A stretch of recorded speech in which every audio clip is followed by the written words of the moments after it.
KSMQ Health Connections, local healthcare providers answering your medical questions. This week's topic, emergency or not? Good evening. Welcome to KSMQ Health Connections, where we connect you to some of the finest minds in the medical field. I'm Ken Stone. Thanks for tuning in. Tonight, we're going to talk with a couple of folks whose job it is to make sure that your visit to the ER or the hospital is a good one. Speaking of which, how do you even decide which hospital to go to, if you have a choice, that is? How would you go about choosing a hospital? Well, that's a good question, actually. I'm not entirely sure. I guess I would go off of reputation. Rochester is so known for Mayo Clinic. My husband just had open heart surgery and we were at Mayo. How would I pick one? Probably based on location and severity of what was wrong, I suppose, or what I believe to be wrong. And how do you go about choosing a hospital? You know, mostly just from what I've heard. And when I had kidney cancer and when I first found out about it, I knew that this was the place that I wanted to go just from, past, not experiences, but just from what I've heard from other people in the past. If I was given a choice, I would probably go with how my family has been treated. If they have a preference for like Mayo or Gunderson or Aspirus, and what their experiences have been like. And yeah, family is my big thing. Otherwise, if I had the time, maybe go online and see what I could see for reviews.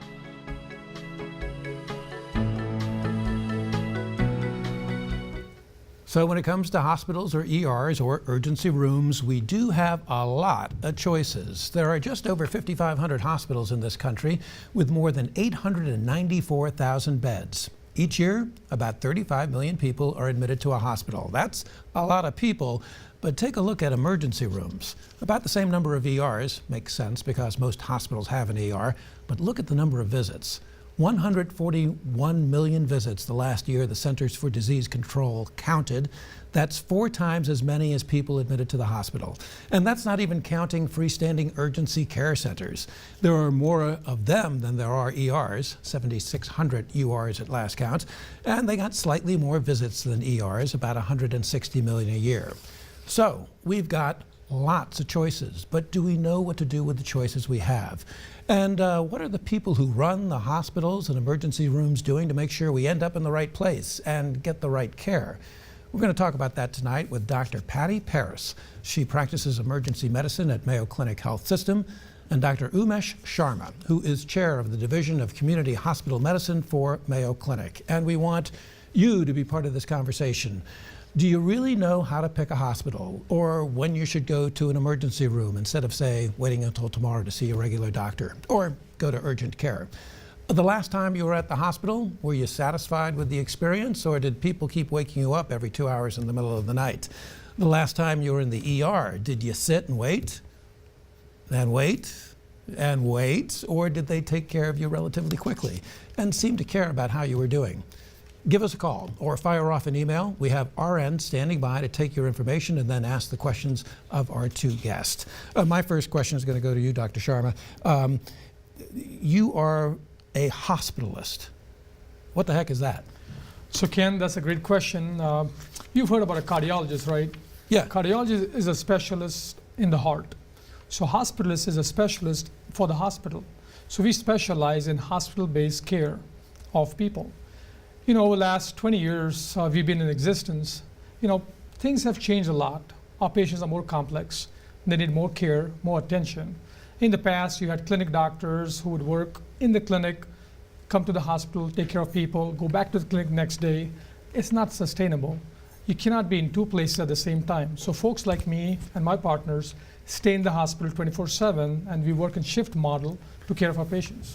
And what I found interesting is that the hospital usage has actually dropped over the years. I mean, fewer people are going to the hospitals now. They're going someplace else. They're going to the ERs, or they're going to urgency care, or heaven knows where. So how do you deal with the fact that you're seeing fewer people? Is that a good thing? That's a great thing, I think. One of the things that has happened is technology. Things have improved a lot. Think about it, like 10, 20 years ago, I remember we had people staying in hospital for 5 days after a hip replacement. Now people go home in a day or 2 or 3. Thanks to more efficiency, we focus on getting people out faster. People get the better care, the best care. And my friends like Dr. Paris does an excellent job of treating people when they come to the ER and keep them out of our ERs healthy. There's also been a major change in what outpatient services are available. We used to keep people in the hospital for IV antibiotics, and now they come in, make sure that they're stable, and then they get to go home with IV antibiotics with outpatient, with home services. So I think it's home services, home physical therapy. There's a lot of things like that that have pushed patients to where their best care is, where they're happy, and that's home. Let's talk a little bit about the ER. First of all, you practice emergency medicine. Why did you decide to do that as opposed to anything else? What is it about emergency medicine? I like the pace of it. I like the variety of problems that I see. And it's basically a specialty where you have a problem, I'm here to help you. I'm here to help either solve it myself, get you to the next level of health care if that's appropriate, or set you up with your primary care provider. So it's basically taking care of individual problems. You have a lot of different people who go to the ER, right? I mean, a lot of people show up at your door who probably shouldn't be there. They should be someplace else.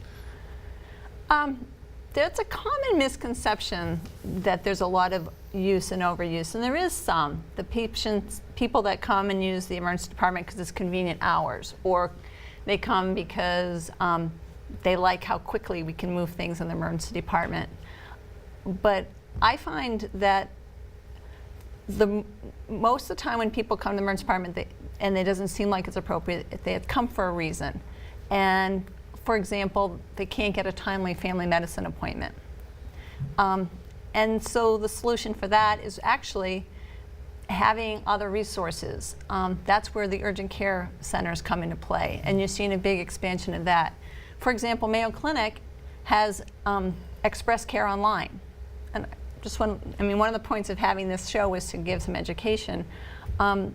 We have Mayo Express Care Online, so you can actually go online and get some of your health care. Simple problems like antibiotics for urinary tract infections. So you're sort of like doing like a Skype thing over doc. I got a knee ache, or I got a, or over the phone. It's more over the phone and just email questions.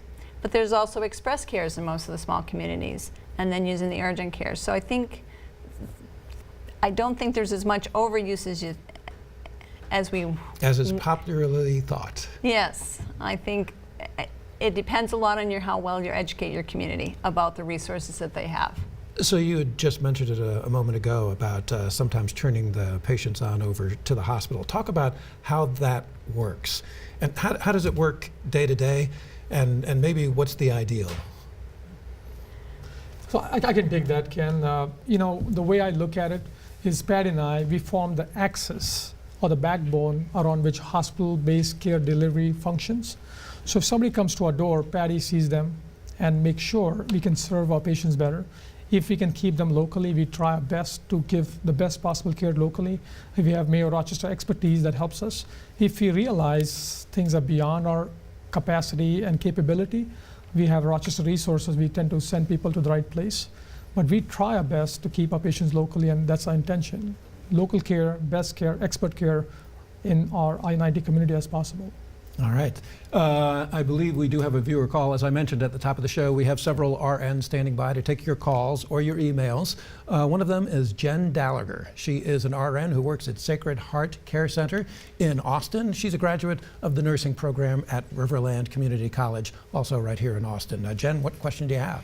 Yeah, Lisa from Albert Lee called in. She's wondering if telemedicine for the ER is available yet, and where the status is with that, along with all the other resources that were mentioned. Okay, so what is telemedicine? I think we were sort of talking about it, kind of. Not really. Telemedicine is actually kind of on the forefront, and the Mayo Clinic is one of the more progressive systems that utilize it. It is having a TV screen. It's almost like Skyping with a physician in Rochester, a specialist in Rochester. Currently, we have telemedicine for telestroke 24/7, so you're able to talk to a neurologist and decide, if you need to give life-giving medicine for a stroke right away. We also have neonatology telemedicine, so if there is a complication with a birth, the right doctor is there, and he's actually looking at the patient, looking at you, giving advice. It's like having him in the room. So if I may add, Patty, recently one of my partners in Rochester, Dr. Russi, has started tele-ER services. So what they're doing is from a central telemedicine bunker in Rochester, we support our smaller sites in southeast Minnesota, like say Lake City, Cannon Falls, where we have nurse practitioners and PAs working. And if they need help, they have the backup from the Rochester. So we're trying to do a lot of telemedicine type work. In Albert Lee Austin, we started something called EID service. Infectious disease doctors from Rochester review our patients. They give us guidance to do the right medicine, right antibiotics. So we're doing a decent job there. So one of the advantages I got to think is, first of all, patients' convenience. Okay, but there's also got to be a cost benefit here, right? That you're suddenly EMTs and an ambulance crew is not transporting somebody 50 miles and that kind of thing. Absolutely. Right. So one of the things is, our patients, we know our patients don't want to go to Rochester. They love local, they want to stay locally. We want to keep them locally. These resources help us care our patients locally. It also gets the expertise that, you can't have a neurologist at every hospital, but now we have a neurologist at every hospital. But is there some training that you have to do as a doctor? Because, you can't do the squeeze test, right? Like, does that hurt? So you can't, it's not as good as being there in person, but it's, so how do you do that? Is good? So how do you do that? So, it's a special skill set. One of the things we know is the cognitive specialties, especially you have to think a lot, not procedures, but thinking part. You can do that remotely. And folks depend on Patty and myself to do the initial legwork, but we do have experts supporting our practices. So it's not as great, but I think honestly, it's 95% as good. I would rather do that and have to send somebody to Rochester and bring them back. It's not efficient for our patients, it's not efficient for our practices. This is here to stay. And in fact, we are thinking in the future, we may have some hospital-based services remotely as well. There's a lot of scope. One of the advantages, I would think, is the fewer sick people that you have in one concentrated location, the less chance of infection. Talk a little bit about how hospitals have battled infections. I think the numbers that I saw from the CDC, 1 in 25 hospital patients ends up picking up an infection in a hospital. 99,000 people die from these infections. It's a serious problem. It's definitely a serious problem, and hospitals like Mayo take it very seriously. What we do is we have evidence-based guidelines on how we treat patients. We try not to overuse or underuse antibiotics. That's number one. Number two, we try to be a big steward of antibiotic use. What we also try to do is we ourselves practice hand washing techniques. We wash our hands with soap and water. If somebody has a bad infection, which is multi-drug resistant, we try to quarantine and have those people treated separately. So we do our best to stay within the evidence-based guidelines to control infections. All right, if you just joined us, this is KSMQ Health Connections, and we're talking about hospitals and ERs. How do you pick which hospital or ER to go to? How do the people in charge make sure you're getting the care that you need? And how are hospitals and ERs changing? Our guests are Dr. Patti Paris and Dr. Umesh Sharma with Mayo Clinic Health System. Our phone number and email address on the bottom of the screen for most of the show. Give us a call, send in your question.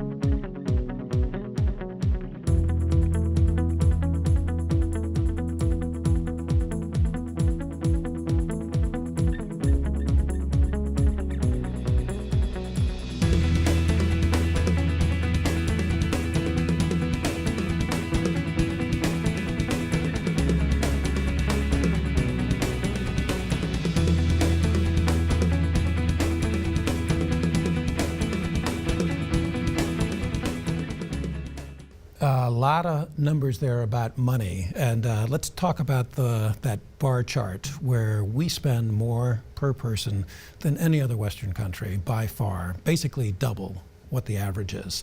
Is that something that you worry about as a practitioner, that we're spending that much money? For me, it is something I'm aware of. You asked earlier about emergency department overuse, and people don't.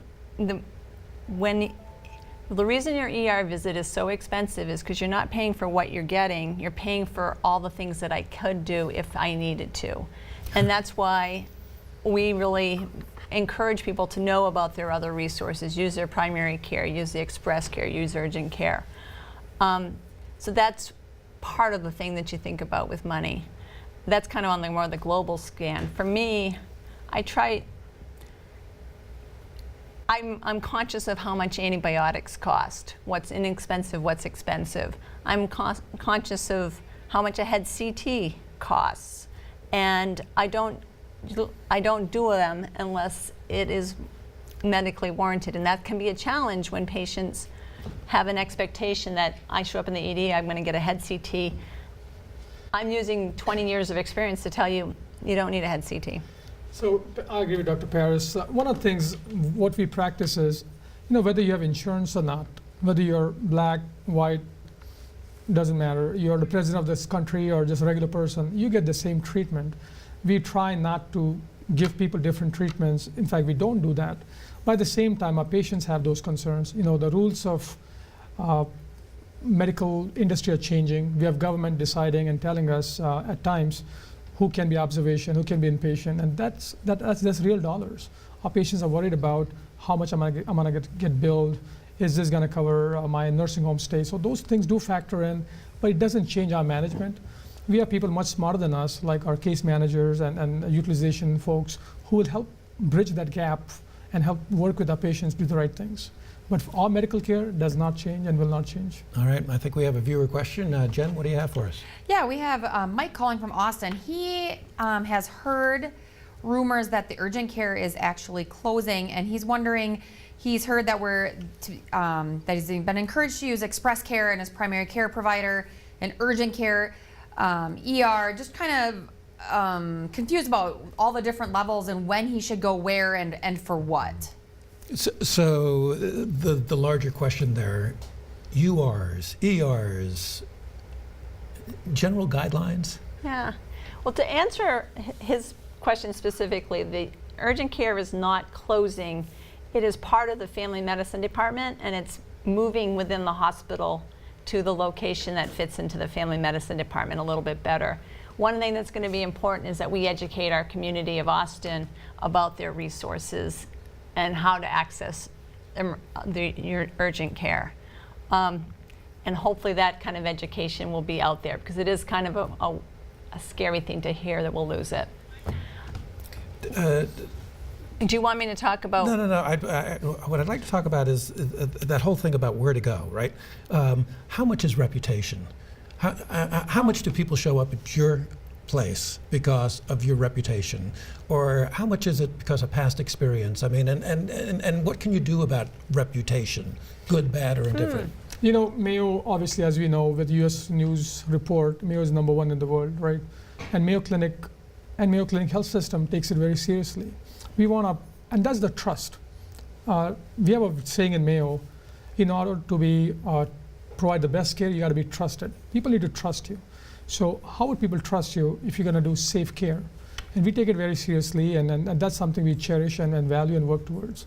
And I would highly recommend in this area is, stay with Mayo. We are here for the long run, and we are not going anywhere. I don't think anybody thinks you are. All right, we still have about 7 minutes to go. There is still time for you to give us a call with your questions. Our number, 888-255-0121, and you can email us as well. Our address, healthconnections@ksmq.org. We have two very smart people here to answer your questions.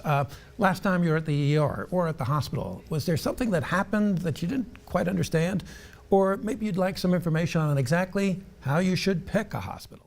To choose a hospital for a surgery or a procedure or something, how would you choose that? Well, if it was an actual procedure that I knew I had to get done, I guess I'd probably try and do some research on the people that were capable of doing that procedure.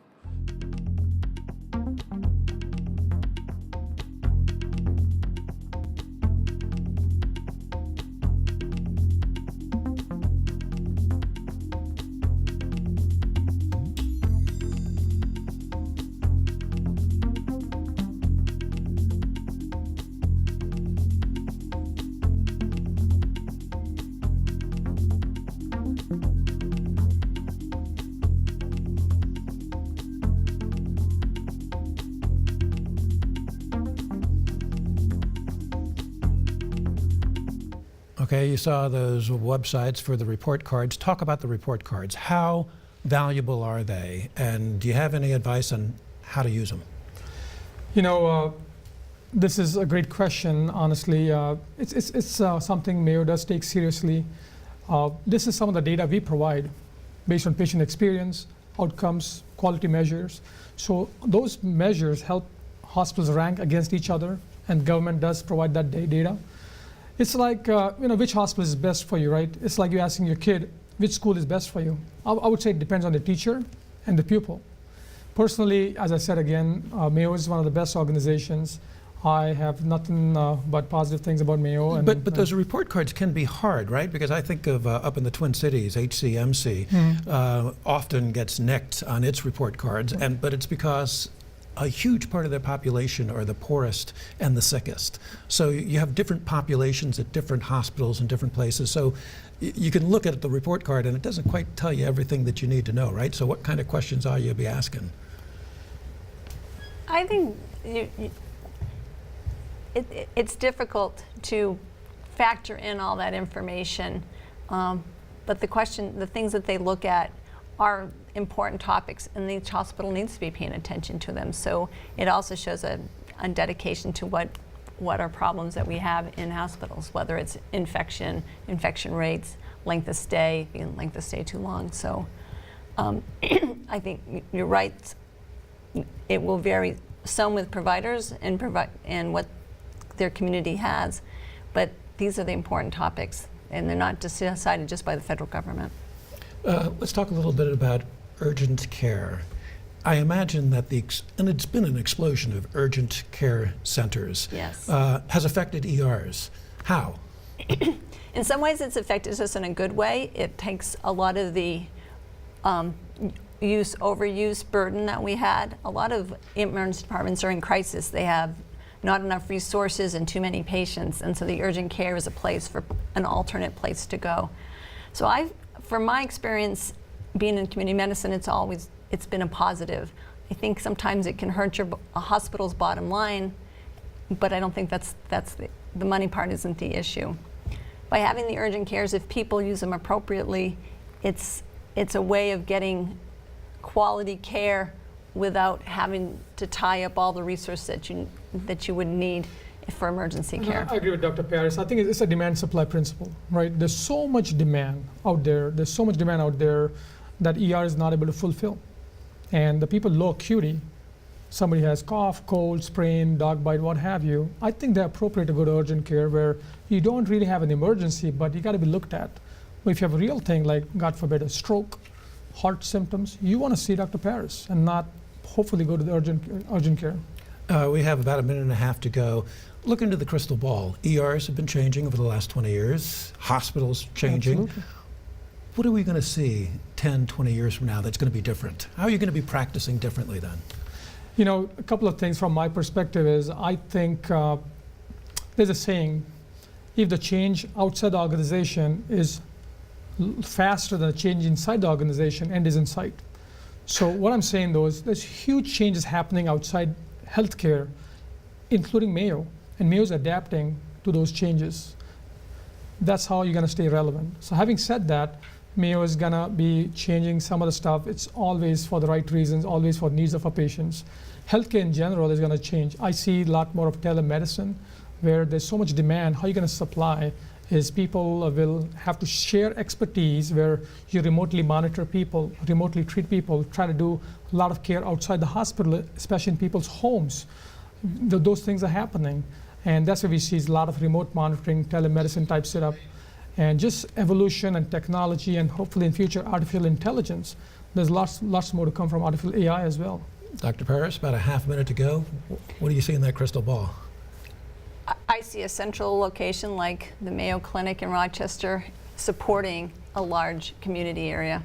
And the resources that you have, the high level of expertise now is not just in the big cities, but it's in the communities as well. You optimistic?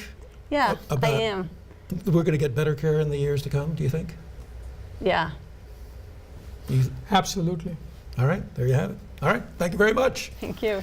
All right, that is all the time we have for tonight. We end up on an up note. Our thanks to Dr. Umesh Sharma and Dr. Patti Paris. Thanks also to Jen and the other RNs manning the phones. Most of all, thanks to you for watching. Next week, we are going to be talking about diabetes. 30 million Americans have it, and more than 80 million are in danger of getting it. Treating and avoiding diabetes is our topic next week. Hope you can join us.